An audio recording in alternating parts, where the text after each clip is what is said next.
महिला ने प्लायर्स उठाए और फिर अपने करीबी इनरवियर को दोनों तरफ से काट दिया, अपने हाथों को अपने पैरों पर फिराया और अगले ही सेकंड उसने अपने कपड़ों से एक सफेद इनरवियर निकाला। उसने वो इनरवियर उम्मीद से देख रहे आदमी को दे दिया। कीमती चीज की तरह आदमी ने उसे अपनी शर्ट की जेब में रख लिया और कहा कि वो अब कभी अपना रूमाल नहीं बदलेगा। महिला ने कहा, मैं लेडी सेक्शन में तुम्हारा इंतजार कर रही हूँ। कुछ कदम चलने के बाद उसने अपने पति पोलियाक को देखा। मेरे पति अभी अभी अंदर आए हैं, मुझे क्या करना चाहिए? कुछ ही देर में महिला अपने पति के साथ उसके पास आई। उसने पहले दोनों का एक दूसरे से परिचय कराया और बताया कि वो आदमी स्पेनिश आर्ट का डीलर है। जब पति पत्नी बैठ गए तो महिला ने देखा कि आदमी की जेब से उसका चार्म बाहर झांक रहा है। शायद उसने उसकी घबराहट देख ली थी। आदमी ने बाजी पलट दी। उसने महिला पर ताना मारा कि वो बहुत घमंडी है। उससे दूरी बनाने के लिए अपने पति को भी ले आई। वो आदमी जो नाटक करने में माहिर था, एक मशीन गन की तरह बिना रुके बोलता रहा। ऐसा लग रहा था जैसे उसे वाकई बहुत दुख पहुंचा हो। जी भरकर बोलने के बाद वो मुड़ा और जाने लगा, पर किसे पता था कि अगले ही सेकंड वो उसकी पत्नी का हाथ पकड़कर सड़क पर दौड़ रहा होगा। इस रोमांचक अफेयर से मिली खुशी ने दोनों को बेकाबू कर दिया था। उनकी सबसे गहरी इच्छाएं उनकी आखिरी सीमाओं को तोड़ रही थी।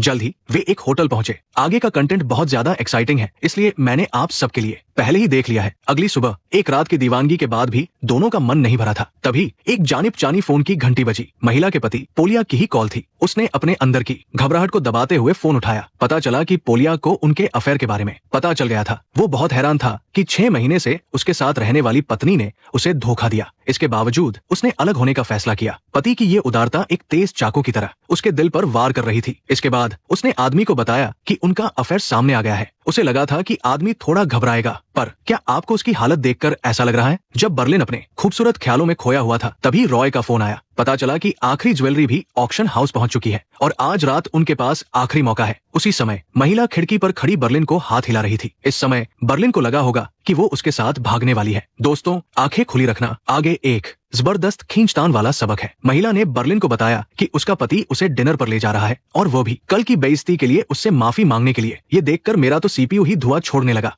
लेकिन आगे की कहानी ने तो मुझे सच में चौंका दिया। महिला ने बर्लिन को बताया कि उसके पति ने उसके अस्तित्व को स्वीकार कर लिया है और कहा कि ये रिश्ता आगे भी बढ़ सकता है। लेकिन वो बर्लिन के साथ नहीं जाएगी। वो अपने पति के पास रहकर अपनी शादी को जारी रखेगी। मुझे लगा था कि महिला का मन बदल जाएगा और वो बर्लिन से पूरी तरह रिश्ता तोड़ लेगी। घर लौटते समय रॉय का फोन आया। उसके दिल में दबा गुस्सा आखिरकार बाहर निकल गया। उसने रॉय को पूरी बात बताई, लेकिन ऐसा लग रहा था जैसे वही पीड़ित हो। वो कितना बेचारा है। हे भगवान, ये तो बहुत घिनौना है। उस आदमी ने मुझे एक तमाचा मारा और अपनी पत्नी के साथ मिलकर काम करना जारी रखा। मुझे इन घिनौने प्रेमियों से और इन आजाद फ्रांसीसी लोगों से नफरत है। मेरी बात सुनो रॉय, मैं एस्टोना के पास जा रहा हूँ, प्राग। मैं तुम्हें जल्द से जल्द उसका वह हैंडसम लड़का पैलिनिया ढूंढने में मदद करूंगा।